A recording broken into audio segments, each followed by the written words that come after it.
오늘 본문 고린도전서 15장 29절부터 58절을 저와 여러분이 번갈아 교독하시겠습니다. 만일 죽은 자들이 도무지 다시 살아나지 못하면 죽은 자들을 위하여 세례를 받는 자들이 무엇을 하겠느냐? 어찌하여 그들을 위하여 세례를 받느냐? 형제들아, 내가 그리스도 예수 우리 주 안에 가진 바 너희에 대한 나의 자랑을 두고 단언하노니 나는 날마다 죽노라.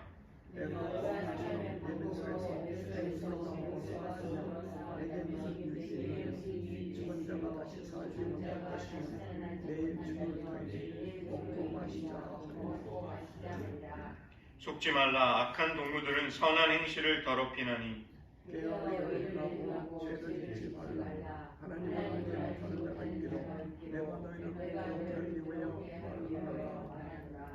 누가 묻기를 죽은 자들이 어떻게 다시 살아나며 어떠한 몸으로 오느냐 하리니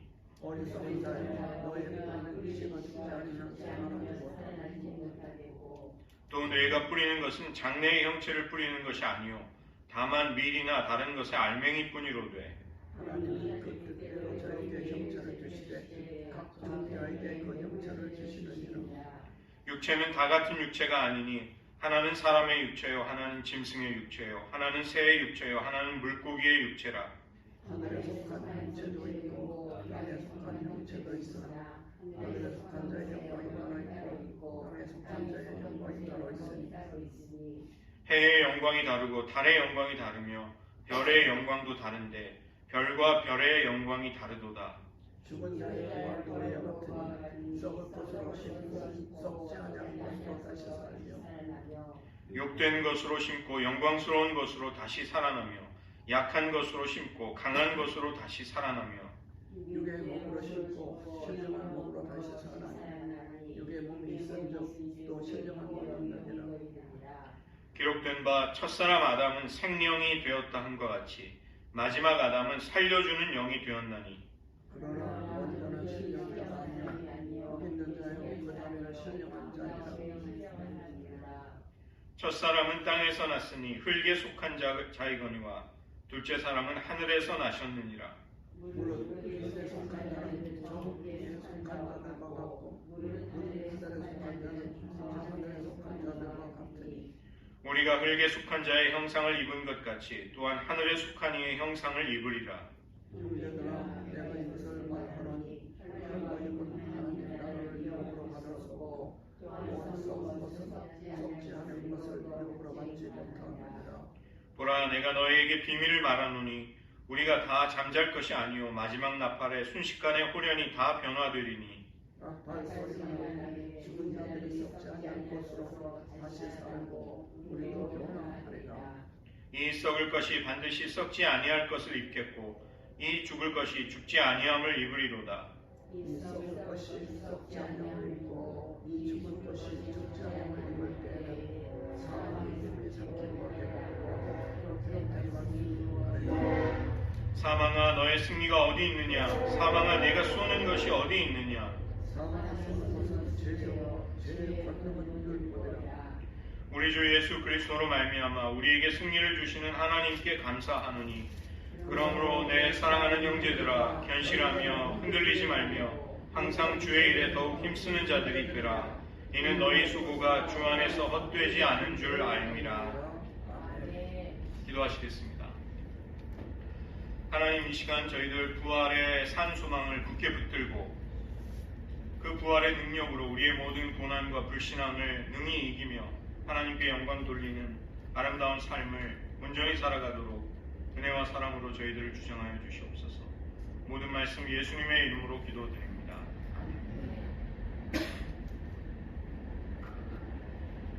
지난 시간에 저희들 28절까지의 고린도전서 15장의 전반부를 함께 나누었습니다. 부활은 우리가 붙들고 있는 기독교 신앙의 생명과도 핵심과도 같은 것입니다. 부활이 없다면 모든 신앙의 근거는 존재하지 않게 되는 것이죠. 우리가 이 부활이 있기 때문에 우리는 궁극적인 그 능력을 가지고 하나님을 사랑하고 하나님을 섬길 수 있게 되는 것입니다. 것입니다. 우리가 주 안에서 하는 모든 수고가 헛되지 않은 줄을 무엇으로 알 수 있는가? 무엇으로 확신하는가? 부활이 있기 때문에 우리는 끝까지 충성하고 끝까지 하나님만을 믿고 사랑할 수 있는 것이죠. 그래서 지난 시간에 위트라는 영화에 비비안 베어링이라는 교수가 존 던이라는 시인의 마지막 홀리 소네트 10번 그것을 낭송하면서 자신의 생애를 맞이하듯이 이제 우리도 이 고린도전서 15장의 말씀을 우리는 담대하게 확신 가운데 선포하면서 죽음을 넘어선 부활의 소망을 붙들 수 있게 되는 것입니다. 먼저 29절을 보시면은 죽은 자들을 위해 그 당시에 세례를 받는 관행이 고린도 교회 안에 있었습니다. 사도 바울은 이것이 옳다, 이것이 정당하다라고 이걸 인용하는 게 아니라 이런 관행이 너희들 안에 있지 않았느냐 이렇게 먼저 이야기하는 것이죠. 이미 고린도전서 10장에서 사도 바울은 너희가 광야에서 모세에게 속하여 세례를 받았다.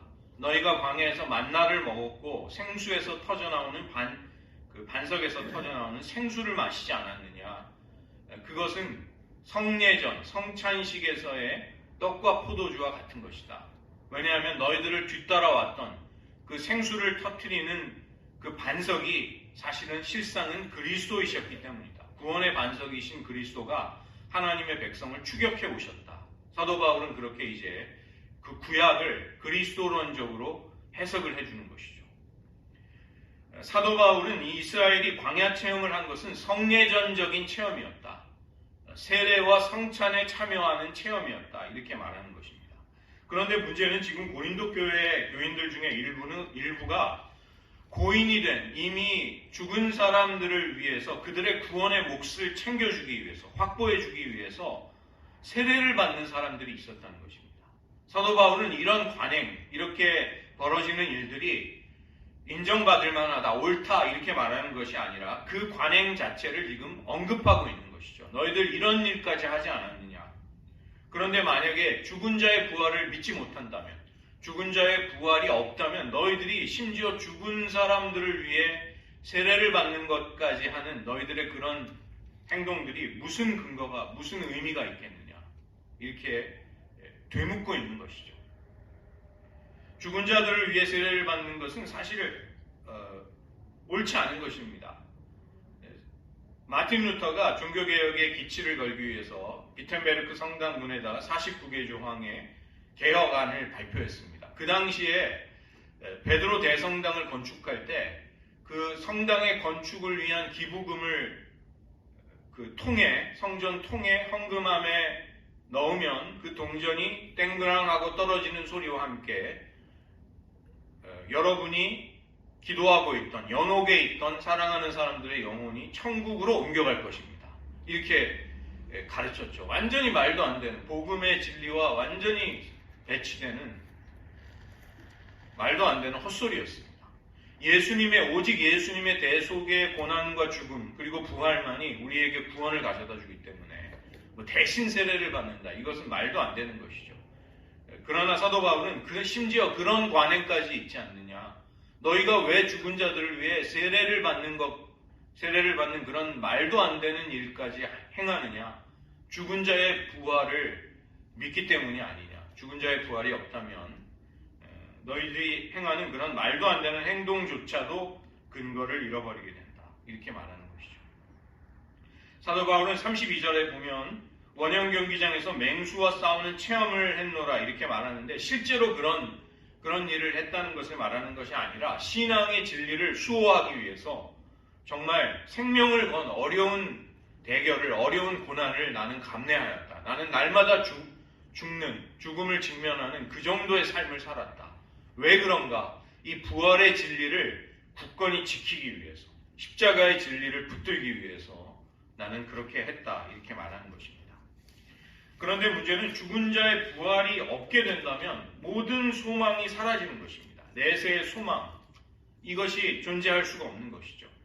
하늘의 유업이 없는 사람에게는 이 땅의 현실만이 모든 것이 됩니다.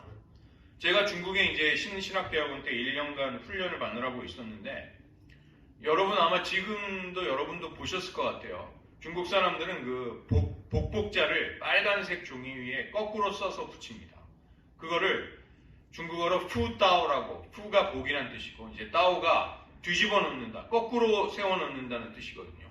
그래서 복을 거꾸로 세워서 이렇게 마치 물병을 거꾸로 세워서 그 안에 있는 물을 탈탈 털듯이 그렇게 복을 받아라 이런 뜻도 있고, 이 푸따오, 따오라는 말이 도착했다라는 동사도 됩니다. 그래서 복이 luck has arrived. 복이 이미 왔다. 그걸 이제 푸따오를 걸어놓고 복을 비는 것이죠.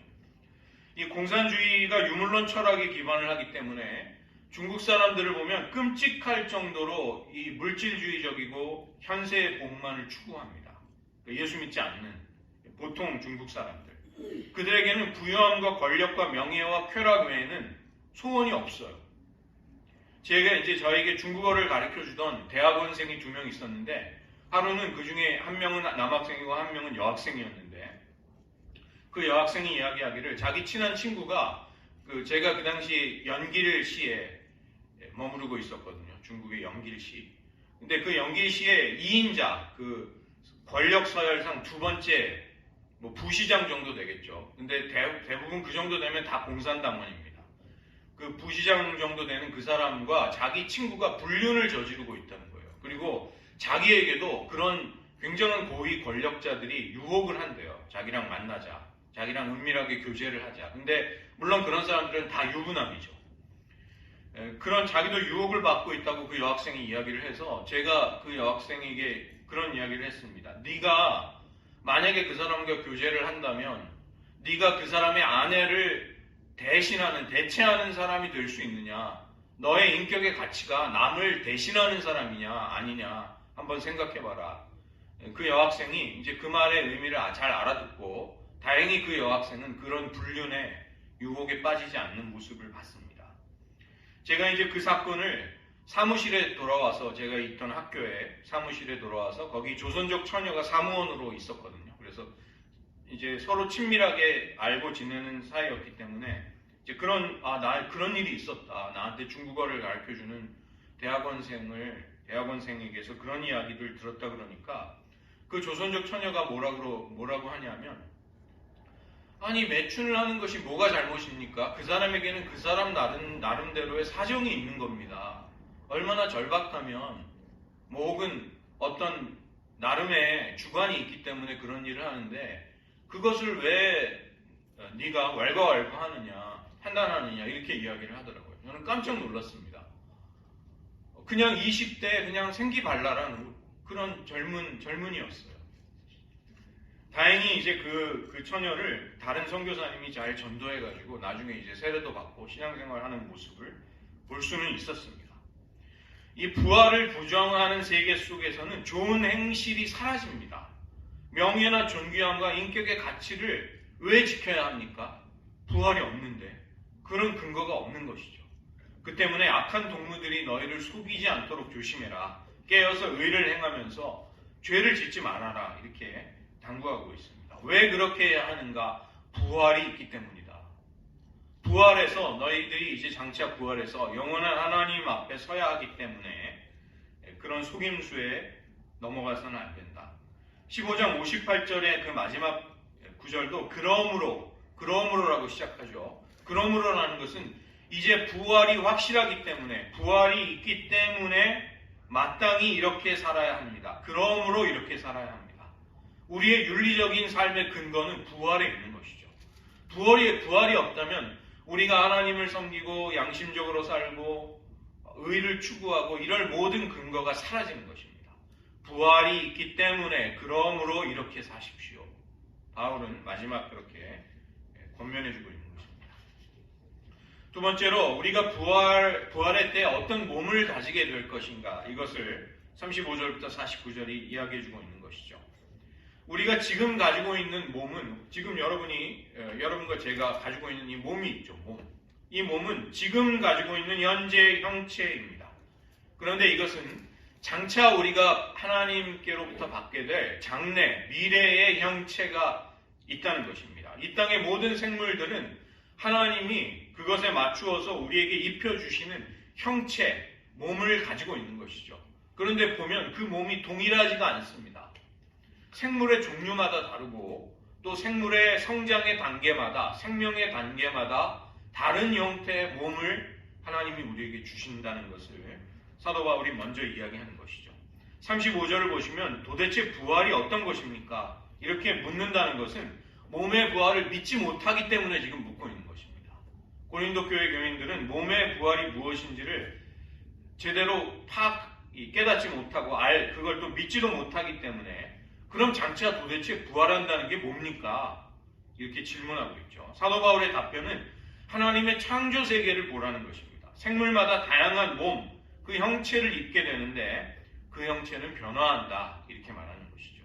예를 들면 군뱅이가 그 당시에 그 생명의 몸을 입고 땅에서 꼬물꼬물 기어간다고 생각해 볼 때 하루 종일 기어가면 얼마나 기어갈 수 있을까요? 그런데 만약에 그 누에 고치가 성충이 되어서 아름다운 나비로 변신을 한다면 그 나비는 하루에 수백 킬로미터를 충분히 날아갈 수 있겠죠. 완전히 차원이 다른 삶으로 도약하는 것입니다. 이것이 생명의 신비 속에 하나님이 담겨주신 섭리라는 것이죠. 제가 전에 그 악어 농장, 악어를 많이 키우는 그런 동남아의 그런 나라에 있는 다큐멘터리를 본 적이 있는데 악어가 태어나기 직전에 스스로 알을 깨지 못한다고 합니다. 그래서 이제 그 부모 악어가 자기 새끼가 알의 형태로 이제 태어나면 그 알을 깨준다 그래요. 그래서 악어 농장에 얼마나 많은 악어를 키울까요? 그러면 그 알이 부화할 때가 되면 그 알을 사람이 일일이 다 이렇게 깨트려 주어야만 알에서 새끼 악어가 나올 수 있다고 합니다. 무슨 이야기냐면 그 알을 깨주지 않으면 그 악어는 다음 생명의 단계로 가지 못한다는 것을 말하는 것입니다. 새로운 몸을 입고 새로운 생명의 단계로 도약하지 못한다면 생존할 수 없는 것이죠. 믿는 사람들은 이처럼 새로운 몸을 입게 되는 것입니다. 그래서 그것을 이제 사도 바울은 대조하고 있습니다. 썩는 것, 이 썩어버리는 혈육, 지금 우리의 혈육, 현재의 몸을 가지고서는 썩지 아니하는 하나님의 나라와 관계를 맺을 수가 없습니다. 그 하나님의 나라를 우리가 유업으로 상속받고 누릴 수가 없게 됩니다. 그 생명의 단계에 맞는 형체를 입어야만 그 생명을 누릴 수 있는 것이 이치라고 이야기하는 것이죠. 사도 바울은 그것을 육의 몸이라고 우리가 지금 가지고 있는 몸을 육의 몸, 소마 푸시키콘, 이 푸시케라는 말이 소울, 인간의 혼적인 존재를 가리킬 때 푸시케라고 하고, 복음서 같은 데 보면 사람이 목숨을 잃으면 천하를 얻은들 무엇이 유익하려? 그 목숨이 푸시케입니다. 푸시케. 혼적인 존재로서 가지고 있는 생명의 차원. 그런 몸이 있고 또 하나는 신령한 몸, 소마 푸뉴마티콘. 이 푸뉴마라는 것이 영이죠, 영. 우리가 영을 가지고 있기 때문에 하나님을 인식하고 하나님을 예배하고 하나님과 교제할 수가 있습니다.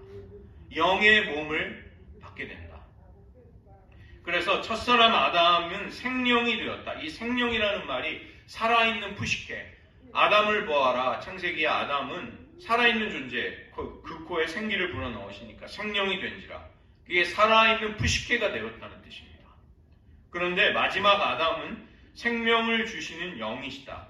마지막 아담, 그리스도는 우리에게 생명을 주는 푸뉴마, 영의 성령의 역사를 우리에게 베풀어 주시는 분이죠. 그래서 우리가 거듭나지 못하면 부활의 생명을 얻지 못하는 한 우리는 흙에 속한 자 아담에게 속해서 흙에 속한 자의 형상을 가지고 살아갑니다. 그러나 우리는 거기에 국한되지 않고 그것을 넘어서서 하늘에 속한 자 그리스도의 형상, 하늘의 형상을 덧입고 새롭게 더 받게 되어서 이제 새로운 차원의 삶을 살 수 있게 되는 것이죠. 이것이 너희가 부활의 때에 하나님께로부터 받게 되는 생명이 어떻게 이루어지는가 하는 것에 관한 것이다. 너희들이 부활의 때에는 새 몸을 받게 된다. 이렇게 말하는 것입니다. 감사하죠. 지금 저도 내장지방으로 가득 찬 이 몸을 가지고 어떻게 천국을 가겠습니까? 하나님이 새 몸을 주셔서 그것을 덧입고 천국을 가는 것이죠. 세 번째로는 믿는 자들이 새로워지고 죽음을 정복하는 궁극적인 승리가 우리에게 찾아온다는 것입니다. 50절의 말씀을 보시면 혈과 육은 썩는 것, 썩는 세계와 관련이 되어 있고 하나님의 나라는 썩지 아니하는 하나님의 나라이다. 이렇게 하나님 나라의 특징을 그렇게 설명하는데 이 진리를 이야기한 사람이 베드로입니다. 베드로 사도. 베드로전서 1장 3절부터 5절의 그 구절을 보시면 우리가 하나님이 그 많은 긍휼대로 우리를 부활하게 하심으로 거듭나게 하셔서 산 소망, 1장 3절 산 소망을 주셨다. 제가 여기 인용했습니다. 산 소망을 주셨는데 그 살아있는 소망의 내용이 무엇이냐? 우리가 하늘의 유업을, 하늘에 간직되어 있는 하늘의 유업, 하나님의 나라를 상속받은 것이다. 그런데 그 하나님 나라의 특징이 무엇이냐면 1장 4절 썩지 않고 더럽지 않고 쇠하지 아니하는 유업이다. 이게 하나님 나라의 특징이에요. 우리가 기껏해서 그 소망을 가지고 그 믿음과 인내로 하나님의 나라를 유업으로 받았는데 그게 썩어버리는, 상해버리는, 망가져버리는 영원하지 않은 유업이라면 우리에게 도움이 되지 않는 것이죠. 그런데 하나님이 우리에게 주시는 유업은 썩지 않고 더럽지 않고 쇠하지 아니하는 유업이다. 하늘에 간직되어 있다가 우리에게 허락이 되는 것이다. 1장 5절을 보시면 말세에 나타내기로 예비하신 구원이다. 그 때문에 이 진가가 숨겨져 있는 것입니다. 이게 얼마나 우리가 받은 구원이 얼마나 엄청난 것이라는 그 가치가 지금 모든 사람의 눈에는 감추어져 있는 것이에요. 왜냐하면 이 실상은 마지막 때 말세에 나타나기 때문에. 그 때문에 이 산 소망을 우리가 마침내 얻기까지 하나님은 하나님의 능력으로 우리를 보호하십니다. 그 유업을 잃어버리지 않도록 하늘의 영광을 상실해버리는 자가 되지 않도록 하나님의 능력으로 우리를 보호해 주신다. 이것이 이 영원한 하나님의 나라를 우리에게 주시는 하나님의 사랑인 것이죠. 그리고 궁극적인 승리를 선포하는 것입니다. 사망아 너의 승리가 어디 있느냐? 사망아 너의 쏘는 것이 어디 있느냐? 이 쏘는 것은 전갈이 가지고 있는 독침을 말하는 것이죠. 전갈에게 독침이 없다고 한번 생각해 보십시오. 그러면 그 전갈은 아무도 해할 수가 없습니다. 하나님은 전갈에게 독침을, 그 독침을 주셔서 그것이 전갈에게는 최고의 무기가 되는 것이죠. 사망이 가지고 있는 독침이 무엇인가? 그것은 죄입니다. 사망은 죄를 지은 모든 사람 위에 역사하게 되는 것이죠. 만약에 내가 죄를 짓지 않는다면, 나에게 죄가 하나도 없다면 우리는 사망을 두려워할 필요가 없습니다. 그러나 우리가 죄를 짓는다면 사망은 우리를 치명적으로 파멸시킬 수 있는 것이죠. 죄의 권능은 율법이다. 죄가 어떤 식으로 권세를 발휘하는가? 율법의 정죄를 가지고 죄인들을 지배하는 것입니다. 율법은 범죄한 모든 인간에게 죽음을 선고합니다. 하나님의 공의로운 심판을 아무도 피할 수가 없는 것이죠. 죄를 범한 인간에 대해서 율법이 정죄를 하게 되는데 하나님은 자기의 독생자에게 이 율법의 정죄와 저주를 옮기셨습니다. 예수님이 우리를 위한 대속의 죽음을 통해 그 저주를 친히 자신의 몸으로 받으신 것입니다. 그 때문에 우리에게 더 이상의 정죄와 처벌이, 저주가 남아있지 않게 된 것이죠. 어느 형제의 이야기가 있는데 그 동생이 살인을 하고 형에게 급히 도망쳐서 이제 형에게 찾아왔습니다. 그리고 그 동생은 살인을 할 때 저지른 피 묻은 옷을 이제 벗어서 남겨두고 도망을 쳐버렸습니다. 형은 고민 끝에 그 동생이 살인을 저지를 때 입었던 피해자의 피가 묻어있는 옷을 입고 경찰서로 가서 대신 신고를 한 것입니다. 내가 사람을 죽였습니다.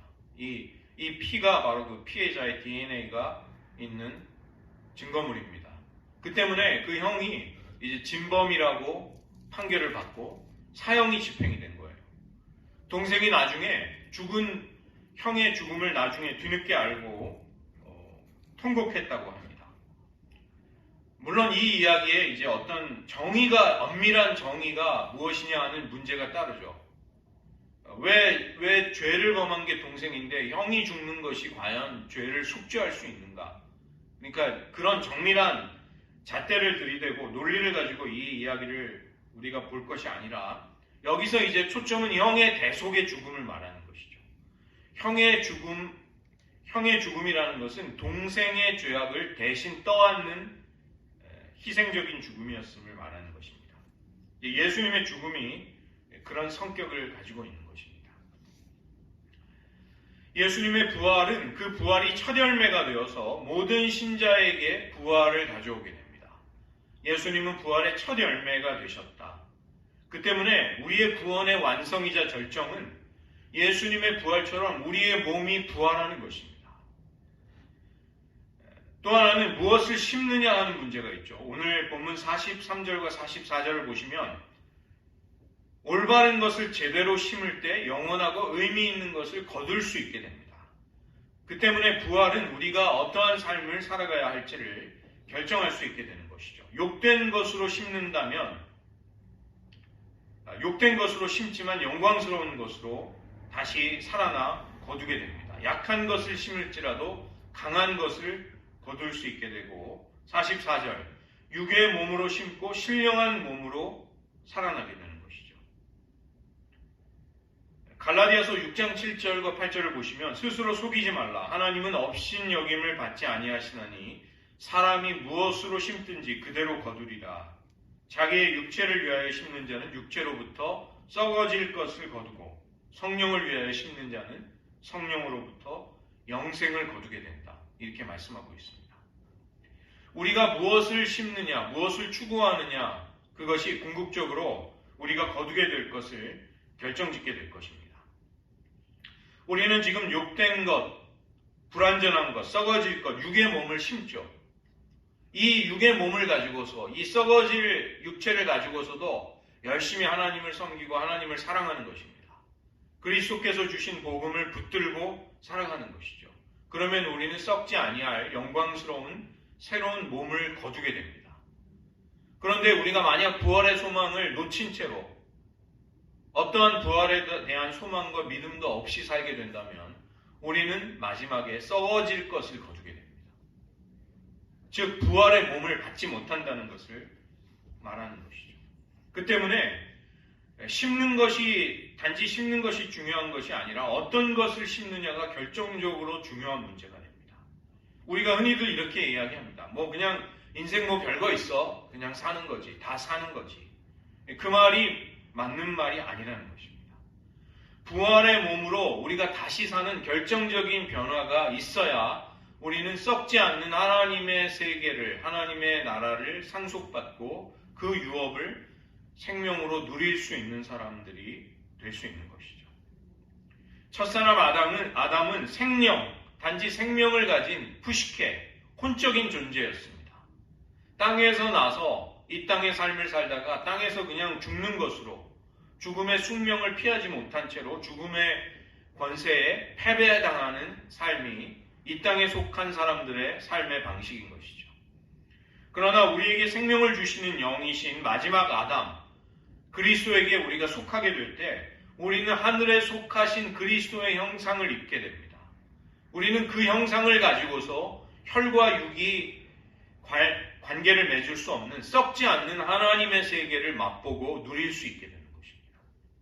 그것이 바로 부활의 몸이다. 사도 바울은 그렇게 말씀하고 있는 것이죠. 이 시간 말씀을 의지하면서 저희들 몇 가지 기도하기를 원합니다. 우리에게는 새하늘과 새 땅, 새 예루살렘에서 하나님의 임재 앞에서 그분을 기쁨으로 섬기고 예배할 산 소망이 남아 있습니다. 그 영원하고 썩지 않는 하나님의 나라를 유업으로 받아서 그 세계를 살아가기 위해서 오늘 사도 바울은 부활의 몸이 있어야 한다는 진리를 말씀하고 있습니다. 혈육을 가지고서는 하나님의 나라를 유업으로 어느 누구도 상속할 수 없다. 이 시간 먼저 기도하기 원하는 것은 우리에게 부활을 주신 이 은혜가 얼마나 기이하고 얼마나 엄청난 하나님의 사랑인가를 이 시간 감사드리기 원합니다. 또 아울러서 우리가 사랑하는 이들이 부활의 생명을 얻지 못할 때 어떠한 삶을 살게 될지를 우리는 한번 생각하고 느껴보실 필요가 있습니다. 전도와 선교가 얼마나 시급하고 결정적인 일인가를 우리는 동시에 영적인 거룩한 부담을 가지고 느낄 수밖에 없는 것이죠. 하나님 우리에게 허락하신 이 부활의 생명, 부활의 산 소망을 주심을 감사드립니다. 이 부활의 기쁨에 아직 동참하지 못한 이들을 구원하여 주시옵소서. 한번 감사와 절박한 중보의 기도 이 시간 먼저 잠시 드리기를 원합니다. 하나님 우리에게 영원한 나라를 마음과 기쁨으로 누릴 수 있는 부활의 하늘에 속한 자의 그리스도의 형체를 주심을 감사드립니다. 우리가 이 땅에 썩어서 쇠하고 연약해지는 육신을 가지고 살아가지만 우리들에게는 영원한 하나님의 나라를 썩지 아니하는 하나님의 기업을 누릴 수 있는 새로운 몸이 약속되고 있습니다. 그 부활의 몸을 입게 될 때 우리는 사망의 권세를 정복하는 하나님의 승리를 함께 기뻐할 수 있게 될 것입니다. 이 산소망을 우리에게 허락하여 주셨음을 감사드립니다. 우리에게 죽음이 찾아올지라도 어떠한 고난도 우리를 꺾을 수 없는 것은 우리에게 이 부활의 소망이 있기 때문입니다. 하나님, 이 부활의 산소망을 아직도 깨닫지 못하며 누리지 못하고 참여하지 못하는 많은 이들이 세상 가운데 있습니다. 우리의 사랑하는 친지들과 가족들과 친구들 가운데에도 있습니다. 그들을 구원하여 주시옵소서. 그들에게도 부활의 산소망을 주시고 부활의 새 몸을 그리스도 안에서 얻어 영원한 하나님의 나라를 함께 누릴 수 있는 기쁨을 허락하여 주시옵소서. 두 번째로 마지막으로 한 가지 더 기도하겠습니다. 우리를 가장 두렵게 하는 죽음에 대한 완전한 승리를 예수님은 선포하십니다. 사망아, 너의 가장 강력한 무기, 너의 독침이 어디 있느냐? 죄를 통해 인간을 좌절시키고 죄를 통해 사망의 권세, 율법의 정죄 아래 인간을 영원히 멸망받도록 하는 너의 악한 일이 예수님의 부활을 통해 완전히 끝장났다는 사실을 아느냐? 사망아, 너의 승리가 어디 있느냐? 너의 독침인 죄가 사람을 사로잡아서 율법의 정죄를 통해 모든 인간을 영원히 죄 아래에서 노예 삼으려는 너의 악한 일들이 예수님의 부활로 완전히 무너졌음을 아느냐? 우리는 이 시간 사망에서 승리케 하신 하나님께 영광을 돌려야 하겠습니다. 이 승리를 마음껏 기뻐하며 송축하며 선포해야 하겠습니다. 우리를 가장 두렵게 하는 것들을 한번 떠올려 보십시오. 죽음의 권세조차도 우리를 두렵게 하지 못한다는 이 사실 앞에 우리는 기쁨과 감사와 확신을 가져야 할 것입니다. 부활이라는 이 진리 위에 우리의 모든 남은 생애를 세워주시기를 원합니다. 부활을 통해서 우리가 견고하며 견실하며 흔들리지 않으며 주님의 일에 더욱 힘쓰는 자로 살게 하여 주시옵소서. 우리의 수고가 헛되지 않고 인정받을 줄을 확실히 믿는 것은 부활이 있기 때문입니다. 이 감사와 기쁨을 다시 한번 마지막으로 기도로서 고백드리겠습니다. 하나님, 사망의 승리가, 사망의 독침이, 사망의 쏘는 것이 우리에게 이제 더 이상 아무런 권세와 능력을 가지지 못함을 선포하며 이 하나님의 말씀의 진리를 확신하며 이 진리 위에 우리의 삶을 세워주시기를